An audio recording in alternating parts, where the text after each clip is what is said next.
यो everyone, कैसे हो तुम सब लेजेंड्स? देखो यार, मैंने अपनी सारी वीडियोस में देखा है कि तुम लोग वीडियो को हाइप और सपोर्ट नहीं करते। काफी बुरा लगता है।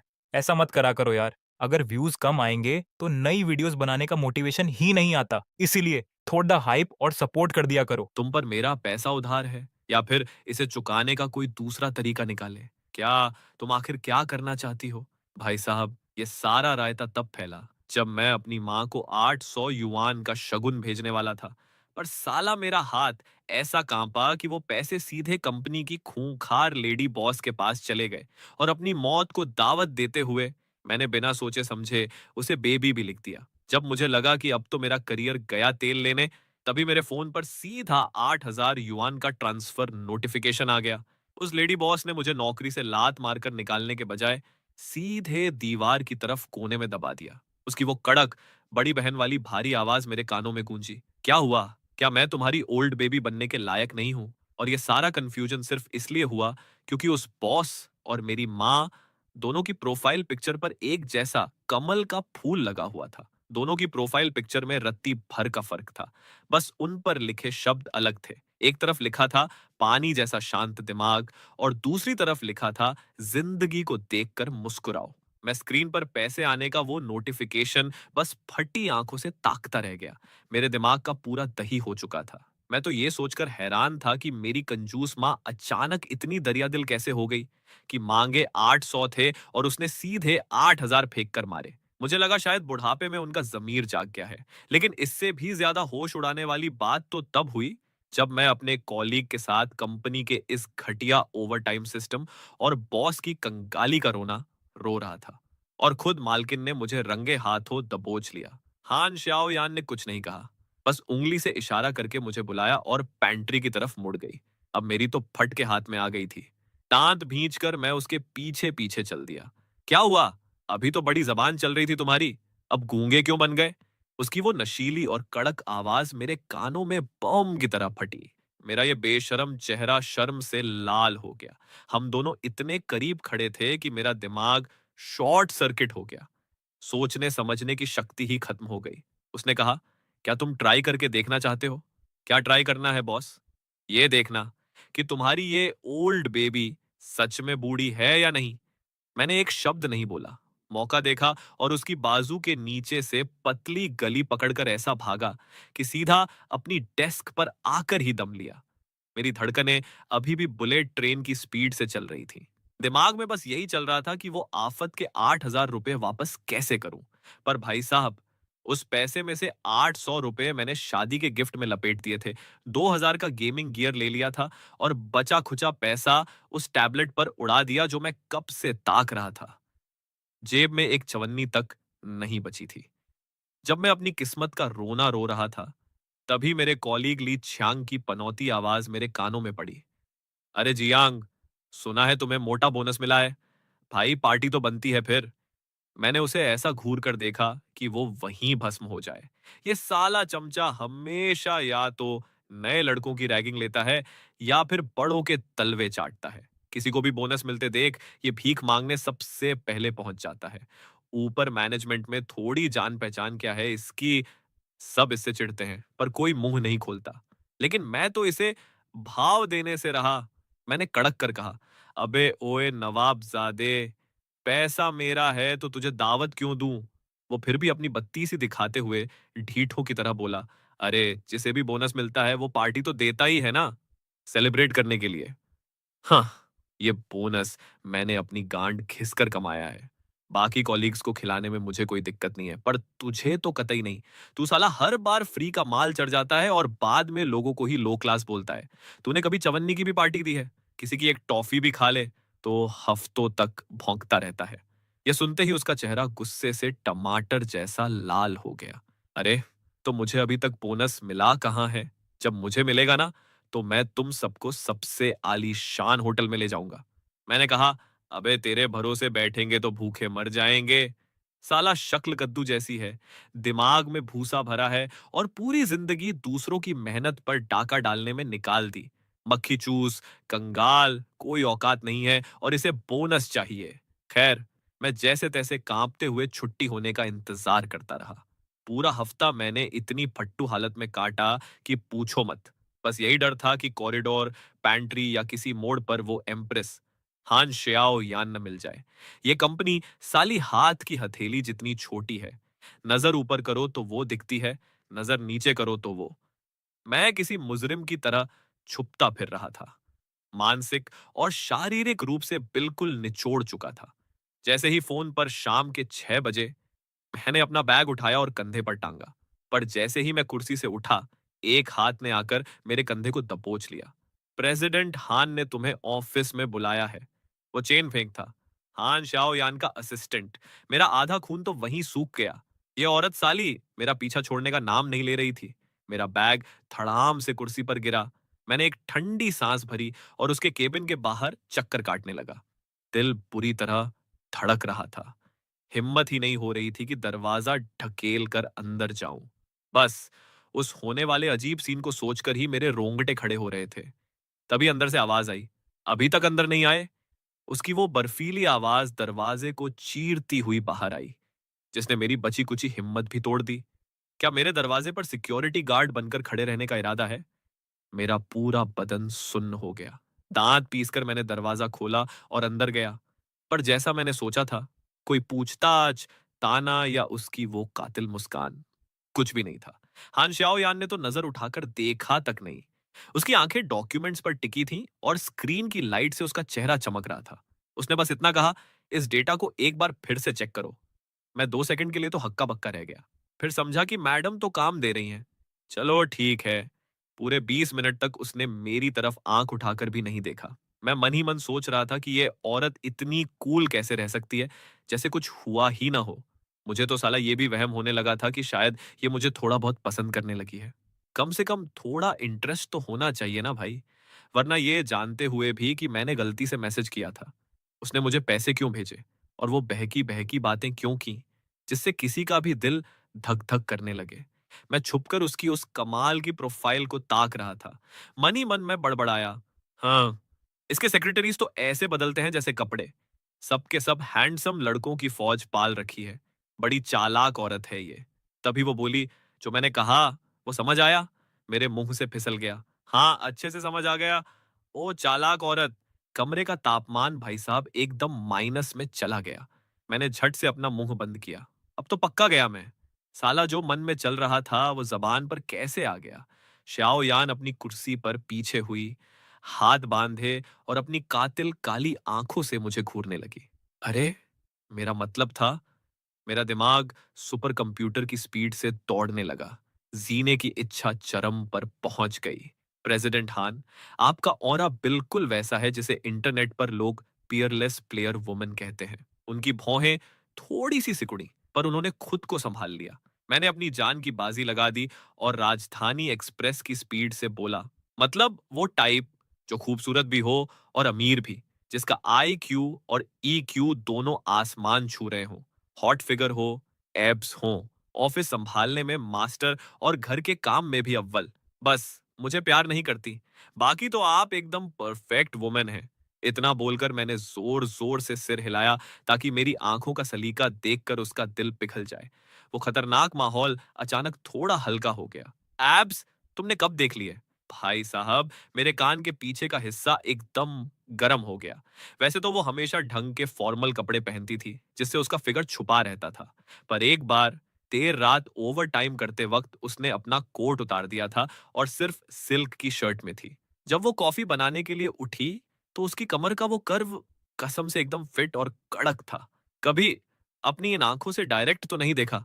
मैंने दबी आवाज में कबूल किया, फिर भी अपनी बात पर अड़ते हुए बोला, पर गर्मियों में जब आप शर्ट पहनती हैं तो आपकी बाजुओं की कटिंग देखकर ही पता चल जाता है कि आप तगड़ा वर्कआउट करती हैं। इससे पहले कि मैं अपनी बात पूरी करता, एक साया मेरे ऊपर मार्ग पर मंडराने लगा। हान शाओ यान न जाने कब दबे पांव मेरे बिल्कुल सामने आकर खड़ी हो गई थी। वो थोड़ी नीचे झुकी और उसकी उस भीनी भीनी खुशबू वाली उंगली ने अचानक मेरे होठों के कोने को छुआ। आखिर ये करना क्या चाहती थी? वो सीधी खड़ी हुई, आराम से एक टिश्यू निकाला और अपनी उंगली पोंछने लगी। तुम्हारी राल टपक रही है। हवा वहीं थम गई। मेरा दिल साला डीजे के बेस की तरह धड़क रहा था। वो टेबल के कोने से टिक गई और उस मुड़े तुड़े टिश्यू को स्टाइल से डस्टबिन में फेंक दिया। ऑब्जर्वेशन स्किल्स तो तगड़ी हैं तुम्हारी। कुछ और भी नोटिस किया? मेरा दिमाग पूरी तरह ब्लैंक हो चुका था। क्या हुआ? एबीएस के बारे में और क्या? क्या अपने दिमाग में बार बार इसका सबूत नहीं ढूंढ चुके तुम? चलो, अपना फाइनल कंक्लूजन बताओ। इस तरह पूरी तरह से बेनकाब होने पर मुझे बेहद शर्म आ रही थी। मैंने भी मौका देखकर चौंका मारा। कंक्लूजन ये है कि प्रेसिडेंट हान जितनी गजब की कंपनी चलाती हैं, उससे कहीं ज्यादा कातिलाना अपना फिगर मेंटेन रखती हैं। वो थोड़ी देर के लिए रुकी। शायद उसे उम्मीद नहीं थी कि मैं ऐसा पलटवार करूंगा, पर अगले ही पल उसकी आंखों की गहराइयों से एक असली मुस्कान निकल आई, जो कोई मजाक नहीं बल्कि एक तरह की तारीफ थी। काम खत्म, चलो अब। उसने अपनी कार की चाबियां उठाई। उसकी आवाज फिर से वैसी ही शांत हो गई थी, लेकिन इस बार उसमें एक हल्की सी मिठास खुली हुई थी। रास्ते में तुम्हें ड्रॉप कर दूंगी। मैं किसी सपने की तरह उसके पीछे पीछे नीचे गया और बिना किसी नखरे के उसकी चमचमाती लग्जरी कार की पैसेंजर सीट पर जाकर बैठ गया। कार के अंदर उसकी वही सिग्नेचर खुशबू आ रही थी। मैं छुप छुप कर ड्राइविंग करती हुई उसकी प्रोफाइल को निहारने लगा। खिड़की के बाहर से सड़क की लाइटें गुजर रही थी, जिससे उसकी परफेक्ट जॉ लाइन साफ दिख रही थी। मेरे दिल की वो सारी झल्लाहट और अजीब सा डर अब एक मीठे से एहसास में बदल चुका था। पर साला इस पूरे सफर में उसका फोन बजाना बंद ही नहीं हुआ। पैसेंजर सीट पर बैठे बैठे मैंने मन में गिना, ये छठी बार फोन बजा था। भाई, अमीर लोग सच में हद से ज्यादा बिजी होते हैं। एक फीमेल सीईओ की लाइफस्टाइल यही होती है। मस्त लग्जरी कार चलाओ और दूर बैठे बैठे अरबों की डील्स फाइनल करो। मुझे पता है माँ, मैं कोशिश कर रही हूँ। इस नए साल पर मैं पक्का किसी को घर ले आऊंगी। हान श्याओ यन अपने ब्लूटूथ हेडसेट पर बात कर रही थी। उसकी आवाज में गजब का सब्र था, जैसे वो अपनी माँ को मना रही हो। हाँ ठीक है, अगर कोई नहीं मिला तो मैं आपकी बात मान लूंगी और शरीफ बच्चों की तरह ब्लाइंड डेट पर चली जाऊंगी। खुश? हाँ, बस पहुंचने वाली हूँ, बाय। फोन कटने के बाद कार में सन्नाटा छा गया। मैंने उसे तिरछी नजर से देखा। तो भाई साहब, बात यह है कि अरबों की मालकिन को भी घर वाले शादी के लिए उतना ही टॉर्चर करते हैं। उसने स्टीयरिंग व्हील पर हाथ रखे रखे ही एक हल्की सी हंसी बिखेरी। खिड़की के बाहर की लाइट उसके चेहरे पर पड़ रही थी। 30 की होने वाली हूं।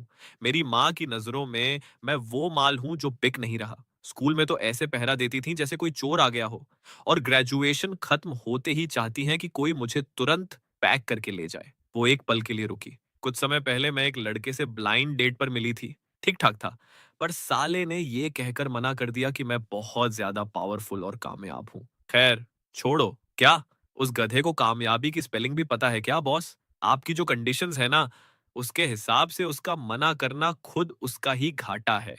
शाओयान मुस्कुराई और उसकी आंखों के कोने थोड़े सिकुड़ गए। और तुम्हारा क्या? क्या तुम्हारी फैमिली भी पीछे पड़ी है? मैंने कहा, मैं मुझे तो कॉलेज पास किए बस 1 साल हुआ है। अभी तो मैं जवानी के मजे ले रहा हूँ। वैसे क्या मैं कोई अधेड़ उम्र का अंकल दिखता हूँ जिसे ब्लाइंड डेट की सख्त जरूरत हो? साला उसने सच में अपना सिर घुमाया और 2 सेकंड तक मुझे ऊपर से नीचे तक तौला। उसकी उस नजर से मेरी रीढ़ की हड्डी में सिहरन दौड़ गई। अंकल तो नहीं, पर हाँ, ऐसे स्टूडेंट लगते हो जिसने दुनिया अभी देखी ही नहीं। मैं एकदम चुप रहा। तो क्या तुम्हारी कोई गर्लफ्रेंड है अभी? मैंने कहा, अभी तक तो कोई नहीं है। तो क्या बनाने का इरादा है? क्या इस बॉस या कंपनी को गर्लफ्रेंड भी बांटनी पड़ेगी?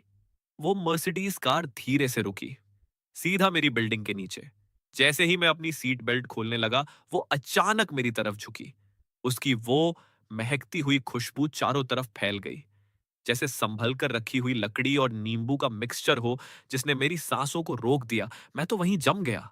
हिलने की हिम्मत नहीं हुई। वो मेरे बिल्कुल पास आकर रुक गई थी। अंधेरे में उसकी आंखें चमक रही थी।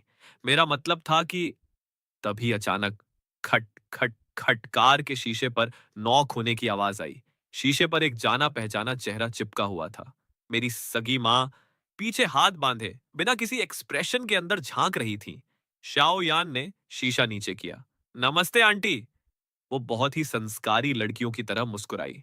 माँ ने अपनी आंखें सिकाई, फिर अपने इस पुतले जैसे बेटे की तरफ देखा। अरे, इसे छोड़ने आई हो? माँ की आवाज इतनी शांत थी कि तूफान से पहले का सन्नाटा लग रहा था। ऊपर आओ ना, बैठो थोड़ी देर। माँ की बात सुनकर हान श्याओ यान के कान के पीछे का हिस्सा कार की मध्यम लाइट में हल्का सा लाल हो गया। स्टीयरिंग व्हील पर उसकी उंगलियों की पकड़ मजबूत हो गई। वो सीधी होकर बैठी और शर्माते हुए बोली, आप बहुत अच्छी हैं आंटी, पर आज ऑफिस का थोड़ा काम बाकी है।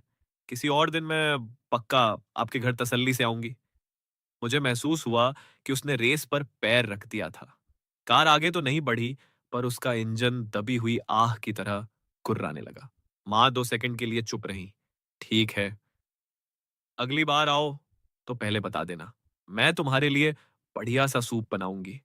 हान श्याओ यान एक पल के लिए ठिठकी, फिर एक प्यारी सी स्माइल के साथ बोली, बिल्कुल aunty, thank you so much. मैं कार को जाते हुए देखता रहा और एक लंबी सांस छोड़ी। घर पहुंचते ही देखा कि मम्मी पापा सोफे पर एकदम गंभीर शक्ल बनाकर बैठे थे। माँ ने सीधे मुद्दे की बात छेड़ी, कौन थी वो लड़की अभी? मैं जूते बदलते हुए एकदम नॉर्मल बनने की एक्टिंग करने लगा। अरे वो मेरी बॉस हैं, रास्ते में आ रही थी तो मुझे भी ड्रॉप कर दिया। माँ बोली, अच्छा, ऐसी कौन सी बॉस होती है जो एम्प्लॉई के इतने पास आ जाती है कि दोनों की सांसें टकराने लगे? मैंने कहा, अरे ऐसा कुछ नहीं है माँ, वो तो बस मेरी सीट बेल्ट खोलने में मदद कर रही थी। सीट बेल्ट खोलने के लिए इतना पास आना पड़ता है क्या? जो भी हो, दाल में कुछ तो काला है। माँ तो साला मानने को तैयार ही नहीं थी। उन्होंने तय कर लिया था कि मेरे और बॉस के बीच काम के अलावा भी कुछ लफड़ा चल रहा है और वो पक्का मेरी गर्लफ्रेंड है। वरना तुम अपने पापा के पुराने दोस्त की उस करोड़पति गोरी चिट्टी लड़की से मिलने के लिए क्यों मना करते? मैंने कहा, अरे मेरी उम्र ही क्या है जो आप लोग दिन रात शादी के पीछे पड़े रहते हो? अभी प्यार करूं, फिर 2-3 साल बाद शादी, बच्चे, 30 साल की उम्र तक लाइफ सेट। यही तो परफेक्ट प्लान है ना मुझे। मुझे सच में ये जबरदस्ती की डेट्स पसंद नहीं है। प्यार तो अपने आप होता है, थोपा नहीं जाता। माँ ने आह भरते हुए कहा, अरे हमें कोई जल्दी नहीं है बेटा। बात बस इतनी है कि इतने सालों में हमने दुनिया भर की शादियों में इतना शगुन दे दिया है कि अब तेरी शादी करा के वो सारा पैसा वसूलना है।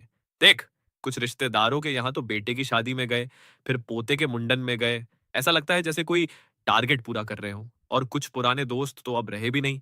वो पैसा तो डूब ही गया समझो। मैं तो एकदम अवाक रह गया। समझ नहीं आया कि क्या जवाब दूं। तो बात सीधी सी है, या तो उस लड़की से सीरियसली बात आगे बढ़ाओ जो अभी छोड़ने आई थी, या फिर अंकल हान की बेटी से जाकर मिलो। इतना कहकर उन्होंने टी टेबल के नीचे से एक छोटी सी डायरी निकाली जिसमें पाई पाई का हिसाब लिखा हुआ था कि किसने कितना शगुन खाया है। उस रात मैं बिस्तर पर लेटा रहा। दिमाग में टेंशन का पहाड़ था। मेरी कोई गर्लफ्रेंड नहीं है यार। ये चिंता मेरे दिमाग से चिपक गई। यहाँ तक कि ऑफिस में भी मेरा काम में मन नहीं लग रहा था। पूरा ध्यान भटक चुका था। मैं अपनी जिंदगी का दुखड़ा रोने के लिए चुपके से कंपनी के टॉयलेट में जाकर छुप गया। कमोड पर बैठकर मैंने एक सिगरेट सुलगा ली और धुएं के बीच सोचने लगा। मेरा दिमाग पूरी तरह हिल चुका था। मैं अभी सिर्फ 20-22 साल का हूं और मेरे पापा 60 पार कर चुके हैं। ये तो उनकी पोते पोतियों के साथ खेलने और आराम करने की उम्र है। भरे पूरे परिवार का सुख लेने की उम्र है। और मैं साला अभी भी एक नासमझ बच्चे की तरह उनसे बहस करता रहता हूँ। कुछ समझता ही नहीं। अंदर बैठकर कौन सिगरेट फूंक रहा है? भाई साहब, ये आवाज तो साक्षात हान शाओ यान की थी। लग गए भाई, इस बार तो खेल खत्म। मेरा बचना नामुमकिन है। कंपनी ज्वाइन करने से पहले सबको 1 हफ्ते की ट्रेनिंग दी जाती है। रूल बुक में साफ साफ मोटे अक्षरों में लिखा है कि कंपनी के किसी भी कोने में स्मोकिंग करना सख्त मना है। वैसे तो ये रूल बस नाम का है, सब छुपकर फूंकते हैं। पर हान श्याओ यान के हाथों रंगे हाथ पकड़े जाने वाला पहला बदनसीब बकरा शायद मैं ही था। मैंने अपनी सांस रोक ली और चुपचाप अंदर बैठा रहा। वक्त जैसे वहीं थम गया था। एक एक सेकंड काटना भारी पड़ रहा था। उसने बाहर से ठंडे लहजे में 2 शब्द कहे, बाहर आओ। मेरा दिल खून के आंसू रो रहा था, क्योंकि पहली बार पकड़े जाने पर सीधा 500 युआन का फटका लगता है। दूसरी बार में 1000 युआन, और भाई साहब 500 युआन मेरी खून पसीने की गाड़ी कमाई थी। अब जो होगा देखा जाएगा वाली फीलिंग के साथ मैंने हिम्मत करके दरवाजा खोला। अरे प्रेसिडेंट हान, क्या इत्तेफाक है ना? कोई इत्तेफाक नहीं है। इस पूरे फ्लोर पर सिर्फ तुम ही हो जो कॉकरोच भगाने वाली ऐसी घटिया सिगरेट पीते हो। मैं तो सन्न रह गया। साला इसे मेरी सिगरेट का ब्रांड तक पता था। एम्प्लॉई रूल नंबर 32, कंपनी में स्मोकिंग करना मना है, जुर्माना 500 युआन। मैंने कहा, प्रेसिडेंट हान ऊपर वाला गवाह है। मैं तो बस यहाँ बैठकर जिंदगी के बारे में सोच रहा था। ये सिगरेट की बदबू तो उस लड़के की है जो मुझसे पहले आया था। ये बस बचा हुआ धुआं है। उसने अपनी आवाज खींची और अचानक एक कदम आगे बढ़ाया। मैं डर के मारे पीछे हटा और मेरी पीठ टॉयलेट के ठंडे दरवाजे से जा टकराई। वो ज्यादा पास तो नहीं आई, बस थोड़ा झुककर सूंघने लगी। हवा को नहीं, बल्कि सीधे मेरे कॉलर को। भाई साहब, मेरे रोंगटे खड़े हो गए। वो बोली, जिंदगी के बारे में सोच रहे थे। सोचते सोचते सिगरेट की राख अपनी पूरी शर्ट पर ऐसे गिरा ली। जब रंगे हाथों सबूत मिल ही गया तो मैंने भी घुटने टेक दिए। ठीक है, मैं जुर्माना दे दूंगा। वो बोली, जुर्माना उस रकम से कटेगा जो तुमने मुझसे ली है। अब 8,000 में से 500 गए तो तुम पर बचे 7,500 युआन। प्रेसिडेंट हान, वो कोई उधार नहीं था, वो बस एक गलती थी। मैं आपके पैसे अब भी के अभी वापस करता हूँ। उसने कहा, तो करो ट्रांसफर। किया क्या? तुम्हारा बैंक अकाउंट तो तुम्हारी शक्ल से भी ज्यादा साफ है। लग रहा है तुम्हारे पास फूटी कौड़ी नहीं है। तो क्यों ना इसे चुकाने का कोई दूसरा रास्ता निकाला जाए। क्या? क्या रास्ता बॉस?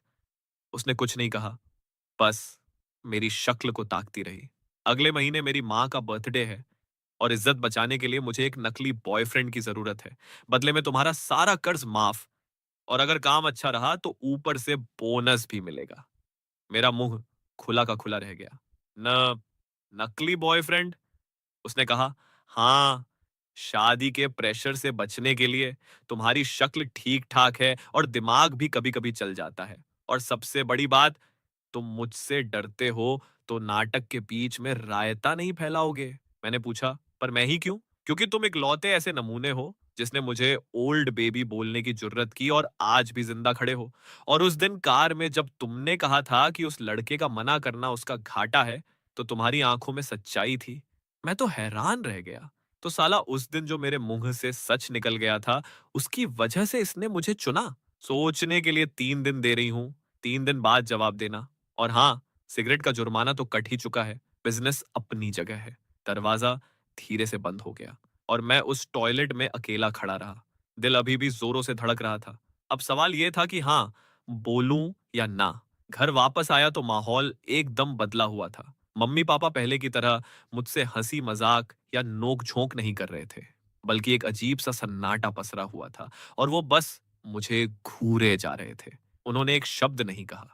सोफे के दोनों कोनों पर बैठकर बारी बारी से मुझे ऐसी उदास नजरों से देख रहे थे कि भाई साहब, मेरे रोंगटे खड़े हो गए। न मैं चैन से कुछ खा पा रहा था, न गेम खेल पा रहा था। यहां तक कि घर में दबे पांव चल रहा था ताकि ये खतरनाक सन्नाटा न टूटे। खाने की टेबल पर तो मानो टॉर्चर हो रहा था। मैं कटोरी में मुंह गड़ाए बैठा रहता। ऊपर देखने की हिम्मत नहीं होती थी, पर मुझे महसूस होता था कि दो भारी नजरें मेरे सिर पर टिकी हुई हैं। ऐसे ही घिसटते हुए 2 दिन बीत गए और मेरा मानसिक बैलेंस पूरी तरह बिगड़ गया। आखिरकार डिनर के वक्त मैंने अपनी चम्मच कटोरी साइड रखी और बोला, मम्मी पापा, मैं सच सच बता देता हूँ, उस दिन जिस लड़की को आपने देखा था, वो असल में मेरी गर्लफ्रेंड ही है। मेरे मुंह से ये निकलते ही पापा का वो उतरा हुआ चेहरा अचानक चमक उठा। चेहरे की झुर्रियां गायब हो गईं और वो खिले हुए फूल की तरह मुस्कुराने लगे। बहुत बढ़िया, बहुत ही बढ़िया। आज तो मजा आ गया। भाग्यवान, जरा 2 डिश और बनाओ। आज मैं अपने बेटे के साथ 2 घूंट लगाऊंगा। बस एक छोटा पेग। सच में, आज खुशी का मौका है तो बनता है। मैंने कहा, सिर्फ एक छोटा कप पापा। आपकी तबीयत ठीक नहीं रहती और डॉक्टर ने साफ मना किया है। पर आज उन्होंने बड़े अदब से थोड़ी सी शराब निकाली और ऐसे धीरे से चुस्की ली जैसे अमृत चख रहे हों। थोड़ी ही देर में उनके गाल लाल हो गए और कुछ देर बाद तो उनकी आंखें भी भर आईं। मैं तो दंग रह गया। अपनी पूरी जिंदगी में मैंने पापा को कभी रोते हुए नहीं देखा था। पापा, आप ऐसे क्यों कर रहे हो? अब तो मेरी गर्लफ्रेंड भी बन गई है ना? हमें तो खुश होना चाहिए। फिर आप रो क्यों रहे हो? मेरे बेटे, तुम हमेशा खुश रहना और अपनी जिंदगी अच्छे से जीना। पता नहीं बुढ़ापे में मुझे तुम्हारी शादी देखने का या तुम्हें कामयाब होते देखने का मौका मिलेगा भी या नहीं।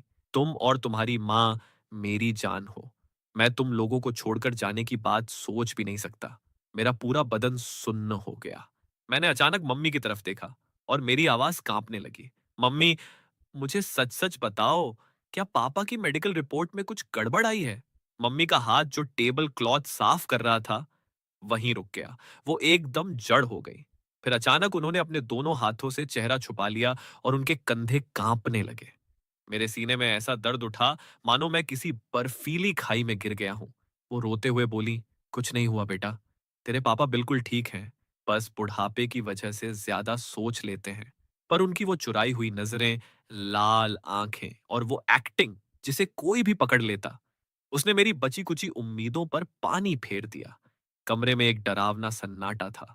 बस पापा की भारी सांसों की आवाज आ रही थी। और जब मम्मी किचन की तरफ मुड़ी तो फर्श पर एक आंसू गिरने की हल्की सी आवाज आई। मेरा दिल मानो बर्फ की सिली बन गया। अगले दिन मैं ऑफिस की डेस्क पर एक जिंदा लाश की तरह बैठा रहा। आसपास के कॉलीग्स की बातें मेरे कानों में तो आ रही थी, पर सब धुंधला था, जैसे कोई मूक फिल्म चल रही हो।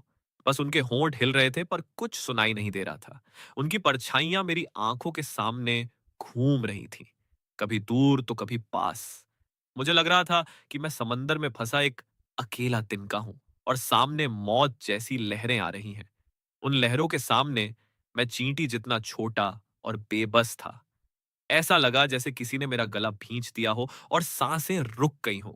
और फिर मेरी आंखों के आगे अंधेरा छा गया और मैं बेहोश हो गया। जब मेरी आंख खुली तो मैं एक अनजान कमरे में था। मैंने मुश्किल से आंखें खोली और ऊंची छत को देखा। मैं उठना चाहता था, पर मेरा हाथ किसी ने पकड़ रखा था। जब मैंने मुड़कर देखा तो वो हान श्याओ यान थी। वो बेड के पास ही सो गई थी और उसके दोनों हाथों ने मेरे हाथ को कसकर थाम रखा था।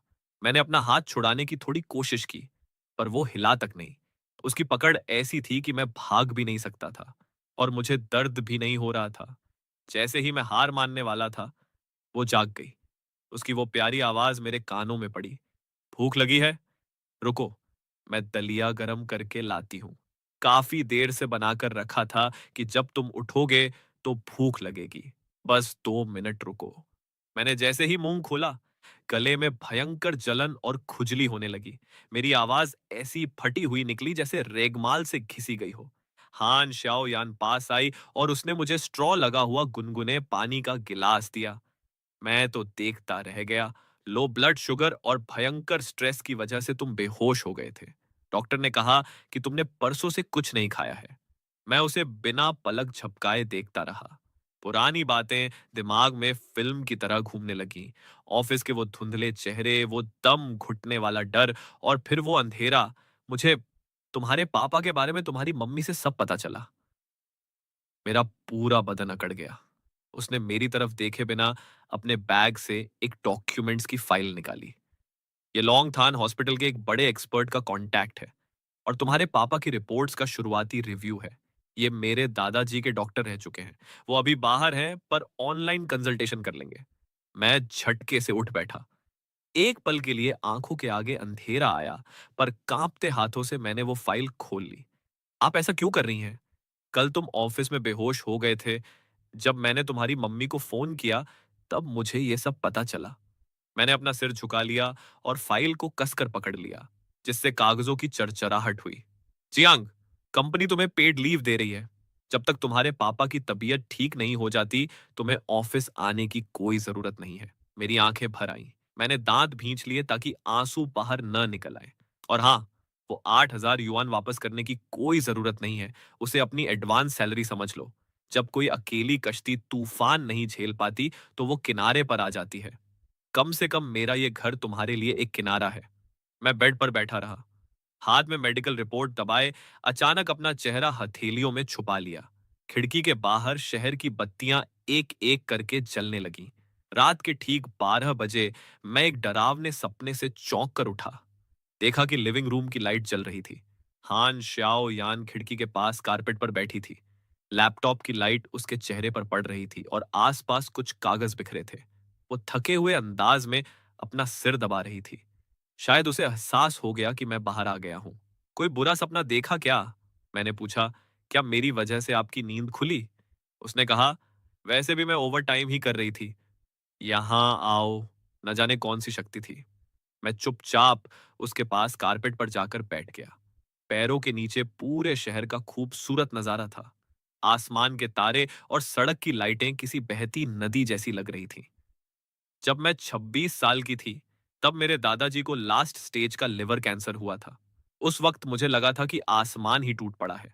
बाद में जब वो चले गए, तब मुझे समझ आया कि जब मुसीबत का पहाड़ टूटे, तो बचने के लिए किसी भी तिनके का सहारा लेने में कोई बुराई नहीं है। खिड़की से ठंडी हवा आ रही थी।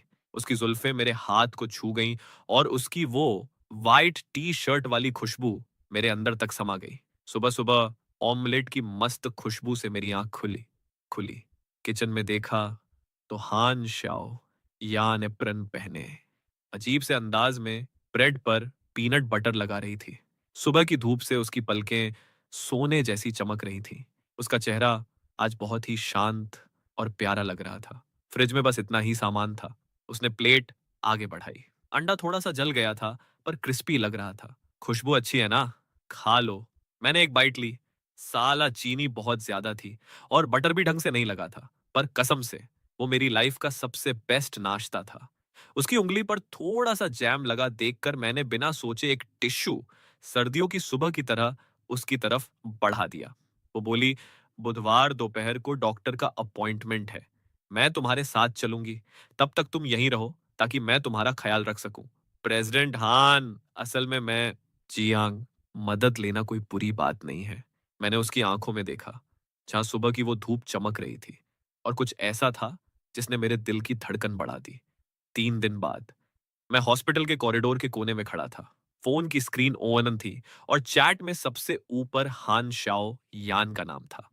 उसका आखिरी मैसेज आधे घंटे पहले आया था। मैं पार्किंग लॉट में तुम्हारा इंतजार कर रही हूं। सीढ़ियों की सेंसर लाइटें एक एक करके जलने लगी। मैं नीचे की तरफ भागा। ऐसा लग रहा था जैसे मैं किसी अंधेरे से उजाले की तरफ दौड़ रहा हूं। उसकी कार की इंडिकेटर लाइट्स जल बुझ रही थी, जैसे काले समंदर में कोई लाइट हाउस हो। कार का दरवाजा खोलते ही उसकी मस्त खुशबू और गर्माहट मेरे चेहरे से टकराई। उसने कहा, डॉक्टर ने कहा है कि तुम्हारे पापा की हालत उतनी बुरी नहीं है जितना हम सोच रहे थे। मैंने झटके से अपना सिर घुमाया। वो सामने देख रही थी, पर उसके होठों पर एक छोटी सी मुस्कान थी। न्यू थेरेपी का सक्सेस रेट बहुत हाई है। मैंने पहले फेज के लिए स्लॉट बुक करवा दिया है। मेरी आंखों से आंसू टपक पड़े। मैंने झट से अपना सिर झुकाया।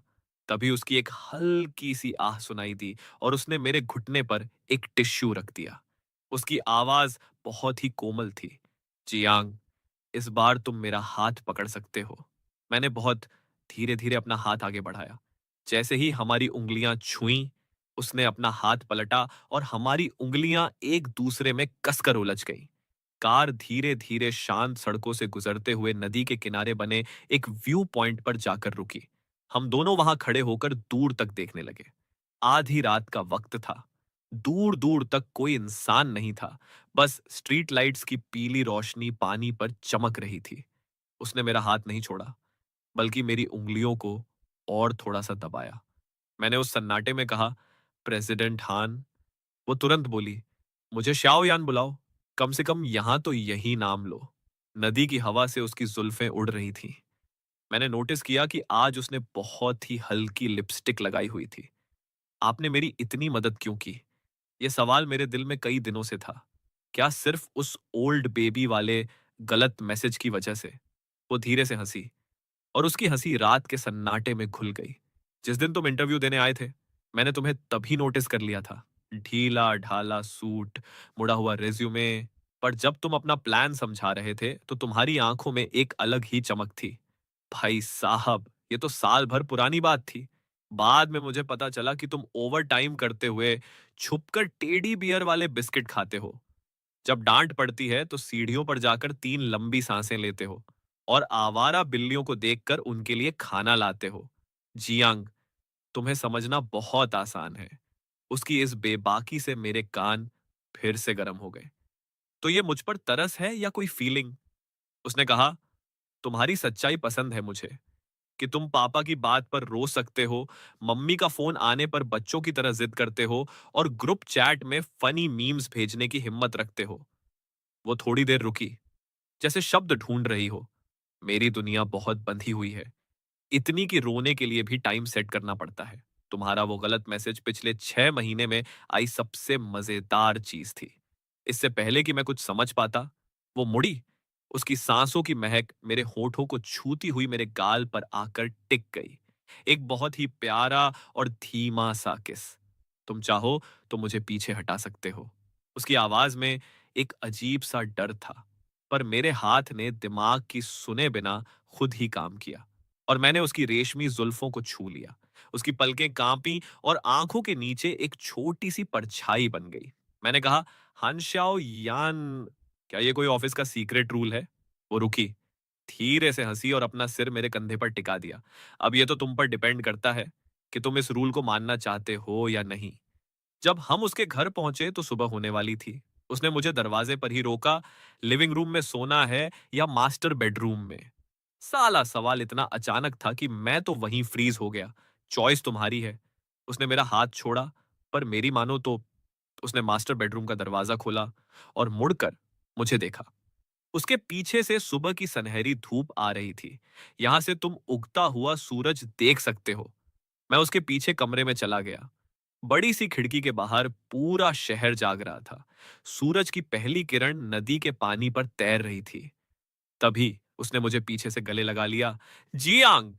उसकी आवाज में रात भर जागने की वजह से एक भारीपन था। तुम्हें अभी जवाब देने की कोई जरूरत नहीं है। मैं मुड़ा और धूप की रोशनी में उसके होठों को चूम लिया। इस बार न कोई झिझक थी, न कोई सवाल। जब सूरज पूरी तरह निकल आया तो हम खिड़की के पास बैठ गए। उसने कहा, बुधवार को मैं तुम्हारे साथ बीजिंग चलूंगी। मैंने बड़े डॉक्टर्स का अपॉइंटमेंट फिक्स कर दिया है। मैंने पूछा, पर कंपनी का क्या होगा? उसने अपनी चमकीली आंखें उठाई और बोली, कंपनी के सारे फैसले मैं लेती हूं और अब तुम्हारे फैसले भी मैं ही करूंगी। आखिरकार पापा के ऑपरेशन का दिन आ गया। पूरे 10 घंटे के लंबे इंतजार के बाद मम्मी की हिम्मत टूट गई और वो मेरे कंधे पर सिर रखकर सो गई। हान श्याओ यान दबे पांव आई और उसने मेरे हाथ में गरम सोया मिल्क का कप थमा दिया। तभी पापा को ऑपरेशन थिएटर से बाहर निकाला गया। बेहोशी का असर अभी पूरी तरह गया नहीं था। उन्होंने धीरे से आंखें खोली, मम्मी के रोए हुए चेहरे को देखा और फिर उनकी नजर मुझ पर और हान श्याओ यान पर टिक गई। उन्होंने हल्के से पलकें झपकाई और उनके चेहरे पर एक कमजोर सी मुस्कान आ गई। मॉनिटर की टीं आवाज के बीच हान श्याओ यान उनके कान के पास झुकी और धीरे से बोली, अंकल, आपके लिए बढ़िया वाली ब्रांडेड शराब लाकर रखी है, बस आपके ठीक होने का इंतजार है। पापा की उंगली हल्की सी हिली। यह उनका सीक्रेट कोड था, जिसका मतलब था टन डना टन टन। जिस दिन हॉस्पिटल से छुट्टी हुई, हल्की हल्की बारिश हो रही थी। हान श्याओ यान ने छाता पकड़ रखा था और मैंने पापा को संभाल रखा था। पापा बोले, श्याओ यान बेटा, इस बीच तुमने बहुत तकलीफ उठाई। उसने कहा, अरे नहीं अंकल, ये तो मेरा फर्ज था। पापा ने अपनी जेब से एक पुराना लाल कपड़े का पोटला निकाला और उसके हाथ में रख दिया। ये जियांग की दादी छोड़कर गई थी। उन्होंने कहा था कि ये मेरी होने वाली बहू के लिए है। उस लाल कपड़े के अंदर एक पुरानी सोने की अंगूठी थी, जिसकी डिजाइन थोड़ी घिस चुकी थी। हान श्याओ यान ने उसे कसकर पकड़ लिया। छाते से पानी की बूंदें नीचे गिर रही थीं और उसकी आंखें भी भर आई थीं। अंकल, ये तो। मैं आगे बढ़ा और बारिश के बीच उसका वो ठंडा हाथ अपने हाथ में ले लिया। पापा का मतलब है, क्या तुम मेरी लाइफ पार्टनर बनना चाहोगी? उसने अपनी नम आंखों से मुझे देखा। काफी देर तक ताकती रही, फिर धीरे से सिर हिलाया और वो अंगूठी अपनी उंगली में पहन ली। भाई साहब, कमाल की बात यह थी कि साइज एकदम परफेक्ट आया। आखिरकार श्याओ यान की मम्मी का बर्थडे आ ही गया। इस बार मैं कोई भाड़े का टट्टू यानी नकली बॉयफ्रेंड नहीं था, बल्कि सीना तान के असली बॉयफ्रेंड बनकर जा रहा था। मैं उनके बड़े से विल्ला के सामने खड़ा था, तभी देखा कि एक आंटी फूलों वाला एप्रन पहने बगीचे में बैंगन तोड़ रही थी। श्याओ यान शर्माते हुए बोली, मम्मी। उन्होंने सिर उठाया। उनकी आंखें और भौहें 70% श्याओ यान जैसी ही थीं। उनके चेहरे पर एक प्यारी सी मुस्कान आ गई। तुम जियांग हो ना? उन्होंने अपने हाथों की मिट्टी झाड़ी और पास आकर बड़े प्यार से मेरा हाथ पकड़ लिया। तुम्हारे हाथ इतने ठंडे क्यों हैं? नर्वस हो क्या? भाई साहब, जैसी मैंने अमीर घमंडी सास सोची थी, ये तो बिल्कुल उसकी उल्टी निकली। मैंने कहा, नमस्ते आंटी। अरे आंटी ही बोलो बेटा। चलो जल्दी अंदर चलो। तुम्हारे अंकल किचन में मीट काट रहे हैं, जिद कर रहे थे कि आज वो अपने हाथ से स्पेशल डिश बनाएंगे। तभी अंदर से आवाज आई, अरे मेरी वो महंगी वाली शराब कहाँ है? जैसे ही मैंने लिविंग रूम में पैर रखा, मैं तो हक्का बक्का रह गया। हॉल की सामने वाली दीवार पर एक पुरानी ब्लैक एंड व्हाइट फोटो टंगी थी। दो जवान लड़के फौजी वर्दी पहने, एक दूसरे के गले में हाथ डाले एक टैंक के सामने खड़े मुस्कुरा रहे थे। उस फोटो में लेफ्ट साइड वाला लड़का, जिसकी घनी भौहें और बड़ी आंखें थीं, वो कोई और नहीं बल्कि मेरे पापा की जवानी की तस्वीर थी। तभी पीछे से एक कड़क आवाज आई, तुम जियांग हो ना? मैंने झटके से मुड़कर देखा। हान श्याओ, यान के पापा, हान ग्यानगुओ दरवाजे पर खड़े थे। उनके बाल सफेद थे पर शरीर एकदम फौजी जैसा कड़क था। मैंने कहा, मैं नमस्ते पा। वो बोले, मुझे अंकल हान कहो बेटा, तुम तो बिल्कुल अपने पापा के जवानी के दिनों जैसे दिखते हो। एकदम डिट्टो कॉपी। तुम्हारे पापा की तबीयत अब कैसी है? मुझे पता था वो बीमार हैं, पर इतना नहीं मालूम था। इस श्याओ यान ने मुझे भनक तक नहीं लगने दी। तब जाकर साला मुझे समझ आया कि हमारे पापा लोग तो पुराने लंगोटिया यार यानी फौज के साथी थे।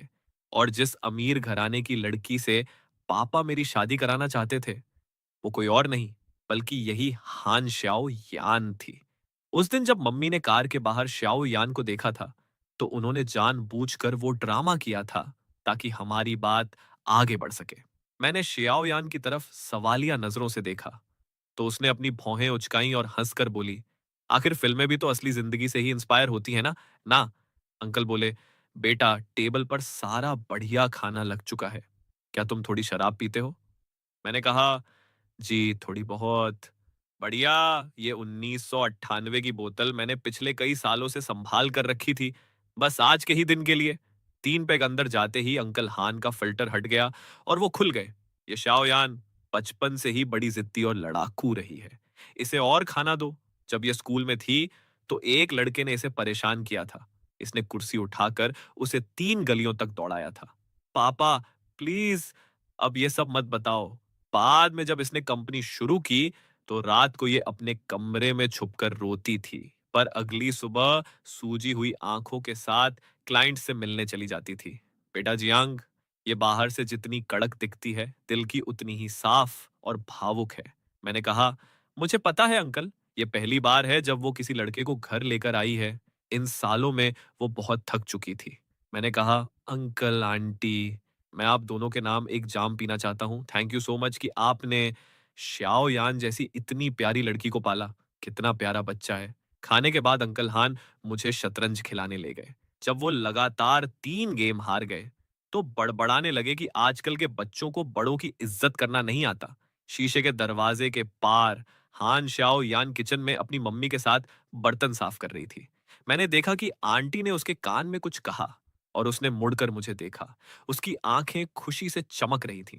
देर रात जब वो घर लौटी, तो मैंने उसके लिए कॉरिडोर की लाइट ऑन छोड़ रखी थी। बाहर की ठंडी हवा के साथ वो अंदर आई और अपने दोनों बर्फीले हाथ सीधे मेरे पजामे के कॉलर में घुसा दिए और जोर से हंसने लगी। कितनी बच्ची हो यार तुम। मैंने उसके हाथ पकड़ लिए। वो बोली, पर गर्माहट तो मिल गई ना? जियांग, देखो बाहर बर्फ गिर रही है। खिड़की के बाहर चुपचाप बर्फ गिर रही थी। मुझे अचानक अपना वो पुराना सफर याद आया। वो बोली, अगर उस दिन तुमने वो कमल के फूल वाली प्रोफाइल पिक्चर न देखी होती, तो भी मैं तुम्हें ढूंढने का कोई ना कोई रास्ता निकाल ही लेती। सूरज रास्ता दिखाता, हवा आगे बढ़ाती और दिल की धड़कन सारा राज खोल देती। मैंने उसकी तरफ देखा। हमारा मिलना तो तय था बॉस, बस शुरुआत थोड़ी अजीब और मजेदार हो गई। वो मुस्कुराती रही और उसके आंसू मेरी हथेली पर गिर गए, जो पहली बर्फ की तरह ही गर्म और मीठे थे। जियांग, अगले जन्म में मुझे तुम्हें पहले ढूंढने देना। मैंने कहा, अगले जन्म की जरूरत ही नहीं है बॉस। इस जन्म का प्यार ही अभी पूरा कहाँ पड़ा है।